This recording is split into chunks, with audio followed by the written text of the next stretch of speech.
बलरामपुर गांव में महेश नाम का एक आदमी अपने परिवार के साथ रहता था। महेश बहुत ही गुस्सैल और लालची किस्म का आदमी था। महेश अच्छे अच्छे खाने का बहुत शौकीन था। जहां कहीं भी शादी या कोई दावत होती, महेश वहां पर मुंह उठाकर चला जाता। विमला उसकी ये आदत से परेशान हो चुकी थी। बल्लू के पापा अभी तक काम से लौटे नहीं, लगता है फिर से किसी शादी में घुसकर मुफ्त की रोटियां तोड़ रहे होंगे। मैं इनकी इस आदत से परेशान हो चुकी हूँ। दूसरे दिन महेश काम में जाने की तैयारी करता है। ओ महारानी, खाना तैयार हुआ? खाना बनाने में इतना टाइम लगता है जैसे 5 स्टार होटल में खाना बना रही हो। अभी आई जी, खाना बन चुका है। विमला महेश के लिए खाना परोस कर लाती है और उसके सामने देती है। ये कैसा गोबर जैसा खाना बनाया है, ना इसमें नमक है ना कोई स्वाद है। तुम तो सिर्फ पड़ोसियों के साथ बैठकर चुगली कर सकती हो। ये कहकर महेश उसकी बीवी को एक थप्पड़ मारकर काम में चला जाता है। विमला रोने लगती है और अपने भाग्य को कोसने लगती है। न जाने किस मनूस घड़ी में मैंने इस कलमुही से शादी की थी। मेरी तो जिंदगी बर्बाद हो गई। महेश भी अपने भाग्य को कोसते कोसते काम में चला जाता है।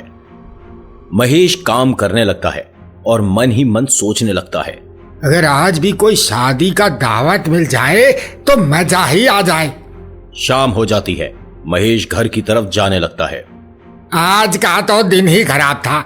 चुपचाप घर जाता हूँ, जो मिलता है खाकर सो जाऊंगा। बलरामपुर गांव के पास एक बहुत ही बड़ा शमशान घाट था, जहां पर भूतों का डेरा था। अरे दोस्त मंगू, मेरे दिल में अजब हलचल हो रही है।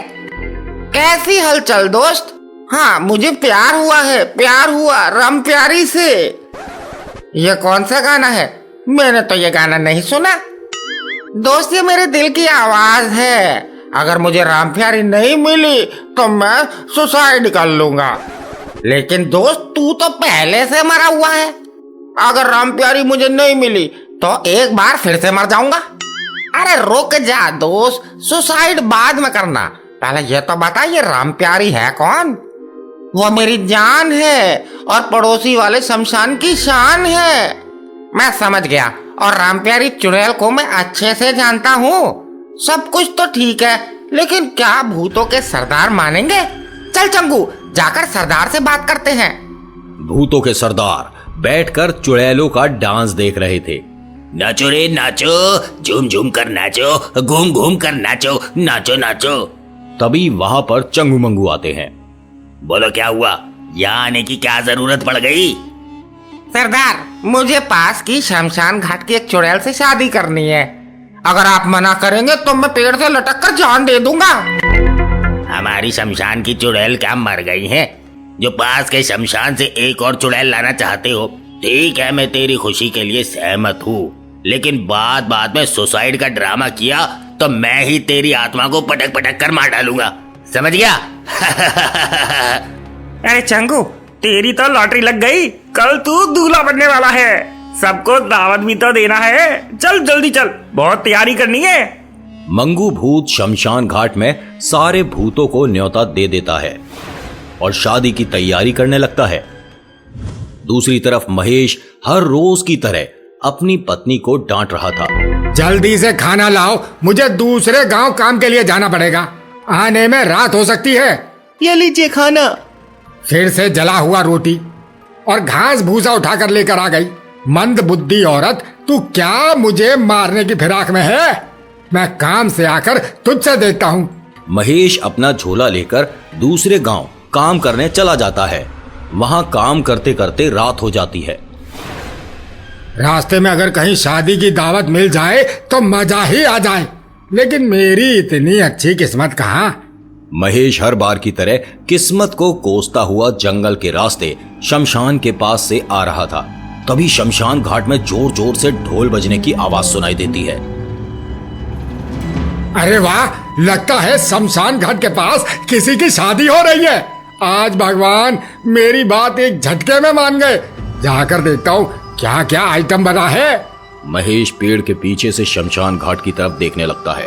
तभी महेश को मंगू देख लेता है लगता है पेड़ के पास से कोई छुपकर हम लोगों को देख रहा है। जाकर देखता हूँ। मंगू भूत पेड़ के पास जाकर महेश को पकड़ लेता है। जाओ माओ जाओ, ये तो एक इंसान है। आज तो दावत में मजा ही आ जाएगा। इसे सरदार के पास ले जाता हूँ। प्रणाम सरदार। ये आदमी छुप छुप कर चंगू की शादी देख रहा था। सरदार आप आदेश दीजिए, इसको हम सब मिलकर नोच नोच कर खाएंगे। नहीं मंगू, आज हमारे चंगू की शादी है। आज हम किसी भी इंसान को नहीं मारेंगे। आज की रात ये हमारा अतिथि है। इसकी जबरदस्त खातिरदारी करो ताकि ये 7 जन्मों तक भूतों की शादी ना भूले। ठीक है सरदार, आपका हुक्म सर आंखों पर। मंगू महेश को लेकर भूतों के बीच चला जाता है, जहां पर सारे भूत जंगल के तरह तरह के पशु पक्षियों के कच्चे मांस, खून और कीड़े मकोड़े बड़े आनंद से मुट्ठी भर भर कर खा रहे थे। ये सभी कीड़े मकोड़ों को किस तरह से खाए जा रहे हैं? मुझे तो ये सब देखकर उल्टी आ रही है। इसी बीच मंगू महेश के पास कुछ पकवान लेकर आता है।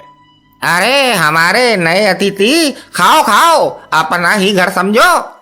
मैं ये नहीं खाता, मुझे उल्टी आ रही है। मुझे छोड़ दो, मेरा दिमाग खराब था जो मैं यहाँ चला आया। गलती हो गई मुझसे। अरे दोस्त, तुमने कोई भूल नहीं किया है। आज तुम हमारे अतिथि हो। कुछ खाए बगैर तो हम तुम्हें छोड़ेंगे नहीं, इसलिए खुशी खुशी हमारे साथ भोजन करो। मंगू महेश को जोर जबरदस्ती पशु के कच्चे मांस और खून पिला देता है और सभी भूत खाना खत्म करके झूमने नाचने लगते हैं। तभी भूतों का सरदार महेश को बोलता है, सब रुक जाओ। आज सिर्फ हमारा नया अतिथि नाचेगा और हम लोगों का मनोरंजन करेगा। सब बैठ कर देखेंगे। शमशान घाट के सारे भूत खुशी से तालियां बजाने लगते हैं।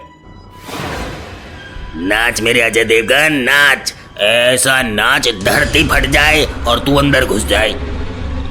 मुझे तो ये भूतों का सरदार पागल लगता है। भला मेरा नाच देखकर इन लोगों को कैसे मजा आ सकता है? मैं कोई लड़की थोड़ी ना हूँ। महेश को वहां से निकलने का कोई भी रास्ता नहीं दिख रहा था, इसलिए मजबूर होकर महेश नाचने लगता है। नाच मेरे बंदर, तुझे हड्डियों का टुकड़ा मिलेगा।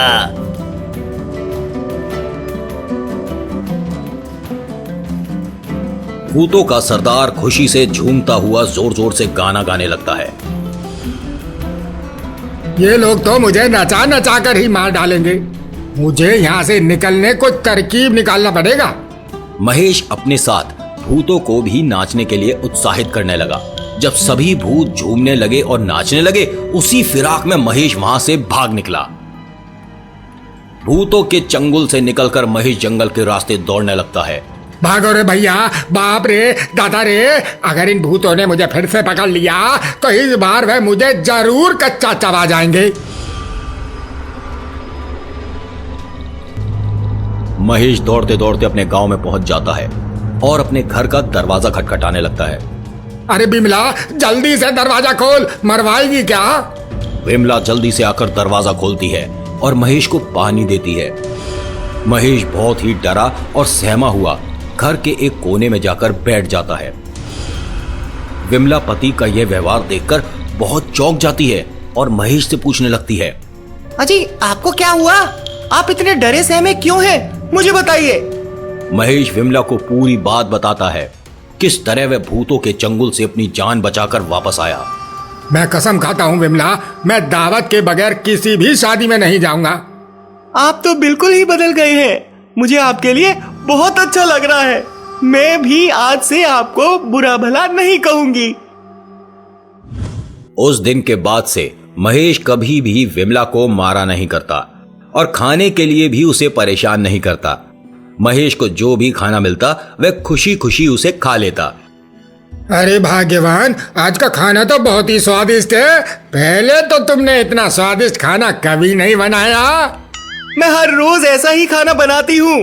पहले आप बात बात पर गुस्सा करते थे, इसलिए आपको खाने का स्वाद नहीं मिलता था। मैं कितना मूर्ख था। अभी मुझे अपनी गलती का एहसास हुआ। दोस्तों, आज की कहानी आपको कैसी लगी कमेंट करके बताएं। कहानी में आपका पसंदीदा हिस्सा कौन सा था, कमेंट करें। और इस तरह की कहानियां देखने के लिए सब्सक्राइब करें हमारे चैनल को और घंटी बजाएं।